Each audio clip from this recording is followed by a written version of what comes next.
TV 24 news ವಾಹಿನಿಗೆ ಸ್ವಾಗತ. ಬೆಳಗಾವಿ ಜಿಲ್ಲೆ ಕಾಗವಾಡ ಅಥಣಿ ತಾಲೂಕಿನ ಕೆಂಪವಾಡ ಸಕ್ಕರೆ ಕಾರ್ಖಾನೆ ಆವರಣದಲ್ಲಿ ಮರಾಠ ಸಮಾಜದ ಚಿಂತನ ಸಮಾರಂಭ ಹಮ್ಮಿಕೊಂಡಿದ್ರು. ಕರ್ನಾಟಕ ರಾಜ್ಯದ ಕಾರ್ಮಿಕ ಸಚಿವರು ಆದ ಮಾನ್ಯ ಶ್ರೀ ಸಂತೋಷ್ ಲಾಡ್ ಆಗಮಿಸಿದ್ರು. ಈ ಸಂದರ್ಭದಲ್ಲಿ ಮಾತನಾಡಿದ ಇವರು, ಶಿಕ್ಷಣಕ್ಕೆ ಬಹಳ ಮಹತ್ವವಿದೆ. ನೀವು ಹಣವನ್ನು ವ್ಯರ್ಥ ಮಾಡದೆ ನಿಮ್ಮ ಮಕ್ಕಳ ಭವಿಷ್ಯ ಶಿಕ್ಷಣಕ್ಕಾಗಿ ಬಳಸಿ. ಶಿಕ್ಷಣವೇ ಶಕ್ತಿ ಎಂಬ ಮಾತನ್ನ ಸಮಾಜಕ್ಕೆ ಮನಮುಟ್ಟುವಂತೆ ಸಚಿವರು ಮಾತನಾಡಿದ್ರು. ಶಿವಾಜಿ ಜಯಂತಿ ಆಚರಣೆ ಮಾಡ್ತೀರಿ, ಅವತ್ತು ಒಂದು ಉದ್ದಿನ ಕಡ್ಡಿ ಜ್ಯೋತಿಬಾ ಮಹಾತ್ಮ ಫುಲೆ ಹೆಸರ ಮೇಲೆ ನೀವು ಹಾಕಬೇಕು ಅಂತ ತಮ್ಮಲ್ಲಿ ಮನವಿ ಮಾಡ್ಕೊಳ್ತೀವಿ. ಎರಡು ವಿಚಾರಗಳಿದಾವೆ. सोड़ बाबा बास लगा काय एवढा फोन करतोस थांब. छत्रपती शिवाजी महाराज मुघलांच्या विरुद्ध होते. कोणाच्या विरुद्ध होते? कोणाच्या विरुद्ध होते साहेब? हे फर्स्ट स्पष्टीकरण करून घ्या. बोलून बोलून भाषण मध्ये सांगून सांगून सांगून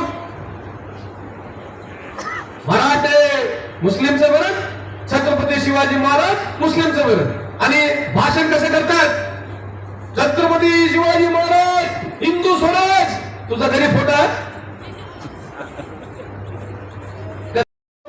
ಮಾತಾಡ್ತಾರೆ ನೀವು. he was the first man. ರೈತರು ಬೆಳೆ ಬೆಳೆದಿಲ್ಲ ಅಂದ್ರೆ ಅವರ ಹತ್ರ ದುಡ್ಡು ಕಲೆಕ್ಟ್ ಮಾಡ್ತಾ ಇರಲಿಲ್ಲ. ಇಡೀ ಭಾರತ ದೇಶದ ವ್ಯವಸ್ಥೆಯಲ್ಲಿ ಯಾವುದೇ ಒಬ್ಬ ರಾಜ ರೈತ ಬೆಳೆ ಆಗಿಲ್ಲ ಅಂತಂದ್ರೆ ಟ್ಯಾಕ್ಸ್ ಅನ್ನ ತಗೊಳ್ಳ ಇರ್ತಕ್ಕಂಥ ಏಕೈಕ ರಾಜ ಛತ್ರಪತಿ ಶಿವಾಜಿ ಮಹಾರಾಜ್. ಅದ್ರ ಜೊತೆಗೆ ರೈತರಿಗೆ ಅನುಕೂಲ ಆಗಲಿ ಅಂತ ಹೇಳಿ ಆಗಿನ ಕಾಲದಲ್ಲಿ ಕಡಿಮೆ ದರದ ಬಡ್ಡಿಯಲ್ಲಿ, ಏನ್ ಸರ್, ಕಡಿಮೆ ದರದ ಬಡ್ಡಿಯಲ್ಲಿ ರೈತರಿಗೆ ಅನುಕೂಲ ಮಾಡಿರ್ತಕ್ಕಂಥದ್ದು ಛತ್ರಪತಿ ಶಿವಾಜಿ ಮಹಾರಾಜ್. ಯಾವ ಅಸ್ಪೃಶ್ಯತೆ ಇತ್ತು ಈ ದೇಶದಲ್ಲಿ? 3000 ವರ್ಷ ಅಸ್ಪೃಶ್ಯತೆ ಇತ್ತು. ಅದು ಮನಗಂಡಿರ್ತಕ್ಕಂಥ ಛತ್ರಪತಿ ಶಿವಾಜಿ ಮಹಾರಾಜರು ಅವರ ಜೀವನ ಮುದ್ದಾಡಿದ್ದು. ಒಂದು ಸಲ ಅಸ್ಪೃಶ್ಯತೆ ಅವರ ವ್ಯವಸ್ಥೆಯಲ್ಲಿ ನಡೀಲಿಕ್ಕೆ ಬಿಡಲಿಲ್ಲ. ರಾಜ ಎಲ್ಲರಿಗೆ ಸಮಪಾಲು, ಎಲ್ಲರಿಗೆ ಸಮಪಾಲು ಇರ್ತಕ್ಕಂಥ ಏಕೈಕ ರಾಜ ಯಾರಿದ್ರೆ ಅದು ಛತ್ರಪತಿ ಶಿವಾಜಿ ಮಹಾರಾಜರು. ಉದ್ಯೋಗ ಡೆವಲಪ್ಮೆಂಟ್ ಏನು ಬೇಡ. ಯಾರು ಹೇಳ್ತಾರೆ ನಮಗೆ ಹೇಳೋರು? ಸಗಣಿ ತಿಂದ್ರು ಪರವಾಗಿಲ್ಲ, ಉದ್ಯೋಗ ಡೆವಲಪ್ಮೆಂಟ್ ಏನು ಬೇಡ ನಮಗೆ, ನಮ್ಮ ಸಮಾಜಕ್ಕೆ. ಮೊದಲು ಧರ್ಮ ರಕ್ಷಣೆ ಮಾಡಬೇಕು, ಅವಾಗ ಮಾಡಬೇಕು. ಧರ್ಮ ನಮಗೆ ಹೋಯ್ತು. ಇಡೀ ದೇಶದಲ್ಲಿ ಸುಮಾರು 85% ಹಿಂದೂಗಳಿದ್ದೀವಿ ನಾವು. ಎಷ್ಟಿದ್ದೀವಿ ಸರ್? ಅದ್ರಾಗ ಮರಾಠ ಎಷ್ಟು ಪರ್ಸೆಂಟ್ ಇರ್ಬೋದು ಲೆಕ್ಕ ಹಾಕ್ರಿ ನೀವು ನೋಡೋದು. ಮಹಾರಾಷ್ಟ್ರದ ಸ್ವಲ್ಪ ಜಾಸ್ತಿ ಬಿಟ್ರೆ ಒಂದು 10-15% ಬಿಟ್ರೆ ಕರ್ನಾಟಕದಾಗ ಒಂದು 3% ಇರ್ಬೋದು ನಾವು. ಇಷ್ಟೇ ಇರೋದು ನಾವು. 10% ಇಡೀ ದೇಶಕ್ಕಲ್ಲ, ಮಹಾರಾಷ್ಟ್ರದಾಗ ಅಲ್ಲಿರ್ತಕ್ಕಂಥ ಏನು ಅಲ್ಲಿರ್ತಕ್ಕಂಥ ಅನುಗುಣ ಜನ ಎಷ್ಟಿದ್ದಾರೆ? ಸುಮಾರು 9 ಕೋಟಿ ಜನ ಇದ್ರೆ ಅಲ್ಲಿ ಒಂದು 10-12% 15% ಒಳಗಡೆ ಇರ್ಬೋದು ನಾವು.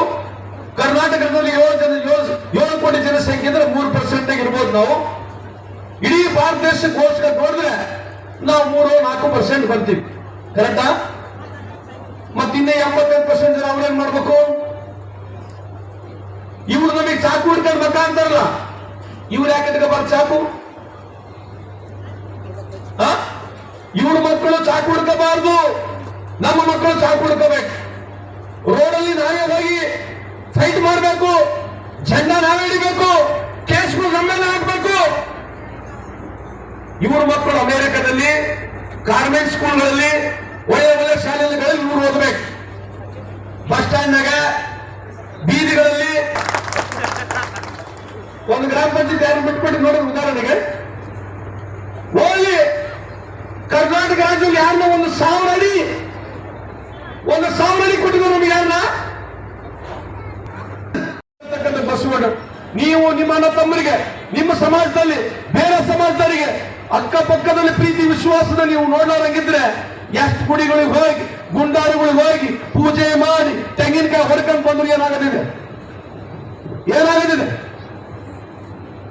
ಏನಾಗ್ಬೋದ? ಹಂಗಂದ್ರೆ 33 ಕೋಟಿ ದೇವರುಗಳು ನಮ್ಮ ದೇಶದಲ್ಲಿ. ಇವತ್ತು ನೀವು ಸುಮ್ಮನೆ ಉದಾಹರಣೆಗೆ ಹೇಳ್ತೀನಿ. ಬಸ್ಗತ್ತೆ ಕಡೆ ಬಸ್ಗ ಕೇಳ್ರಿ, 1% ಜನ ಈ ದೇಶದಲ್ಲಿ ಎಷ್ಟು ಎಷ್ಟು 1% ಜನರ ಹತ್ರ 50% ಈ ದೇಶದ ಆಸ್ತಿ ಇದೆ ಇವತ್ತು.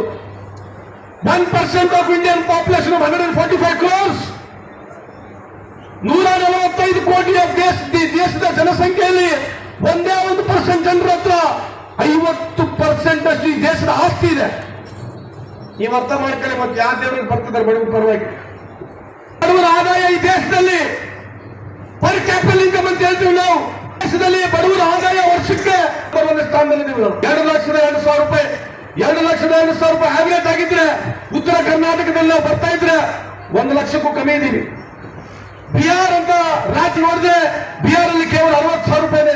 ಮನುಷ್ಯ ಬಡವ 60,000 ರೂಪಾಯಿ ಕೂಡ ದುಡಿಯಂಗಿಲ್ಲ. ಹಾಗೂ ಕರ್ನಾಟಕ ರಾಜ್ಯದ ಮಾಜಿ ಸಚಿವರು ಆದ ಮಾನ್ಯ ಶ್ರೀ ಶ್ರೀಮಂತ ಪಾಟೀಲ್ ಇವರು ಕೆಲವೊಂದು ತಮ್ಮ विचार विनिमಯವನ್ನ ಸಮಾಜಕ್ಕೆ ತಿಳಿಸಿದರು. आणि या देशाला या जन्मभूमीबद्दल अभिमान, स्वराज्याबद्दल अभिमान आणि देशप्रेम जर ह्या देशामध्ये पहिल्यांदा कुणी शिकवलं असेल तर ते फक्त शिवाजी महाराजांनी शिकवलेलं आहे. आणि त्याचं उदाहरण म्हणजे शिवाजी महाराज वाले 1680, संभाजी महाराज 8 वर्षांवर वारले. त्यावेळी कोण राजा नव्हता, कोण नव्हतं.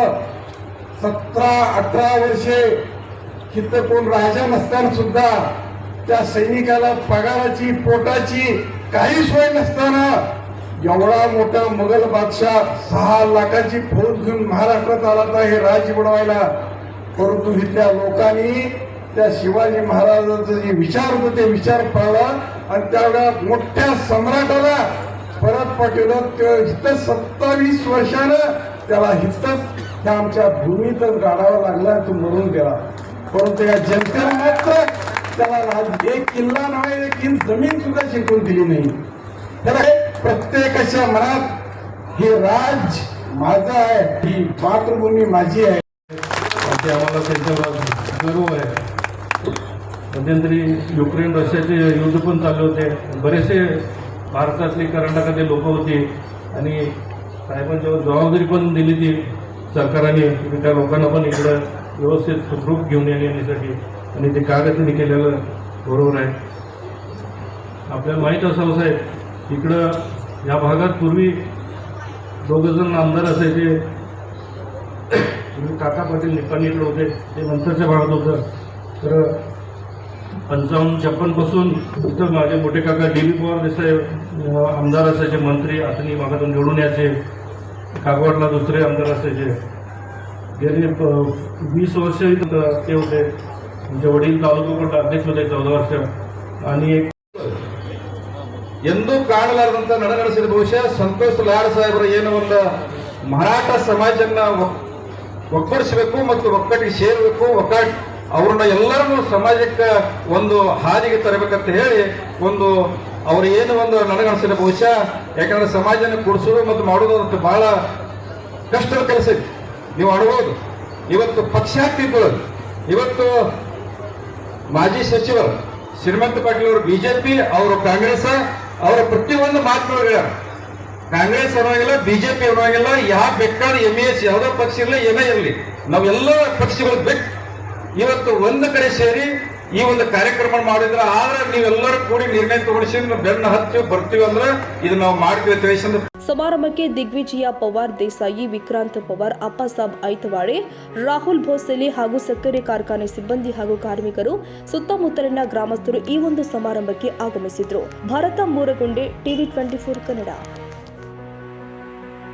ಕನ್ನಡಿಗರ ಮೆಚ್ಚಿನ ನಿಮ್ಮ ಟಿವಿ 24 ಕನ್ನಡ ನ್ಯೂಸ್ ವಾಹಿನಿ ಇದೀಗ ಟಿವಿಯಲ್ಲಿ ಲಭ್ಯ. ಕರ್ನಾಟಕ ಮತ್ತು ದೇಶ ವಿದೇಶದ 360 ಡಿಗ್ರಿ ಸುದ್ದಿ ಹಾಗೂ ಉತ್ತರ ಕರ್ನಾಟಕ, ಬೆಳಗಾವಿ, ಬಾಗಲಕೋಟೆ, ಧಾರವಾಡ, ಹಾವೇರಿ, ಗದಗ, ಬಿಜಾಪುರ ಜಿಲ್ಲೆಯ ಕ್ಷಣ ಕ್ಷಣದ ವಿವರವನ್ನ ಪಡೆಯುವುದಕ್ಕೆ ಟಿವಿ 24 ಕನ್ನಡ ನ್ಯೂಸ್ ವಾಹಿನಿಯನ್ನ ಲೈಕ್ ಮಾಡಿ, ವಿಡಿಯೋಗಳನ್ನ ಶೇರ್ ಮಾಡಿ, ಕಮೆಂಟ್ ಮಾಡುವ ಮೂಲಕ ನಮ್ಮ ವಾಹಿನಿಗೆ ಸಹಕಾರ ನೀಡಿ ಮತ್ತು ಚಾನೆಲ್ ಅನ್ನ ಸಬ್ಸ್ಕ್ರೈಬ್ ಮಾಡಿ. Thank you.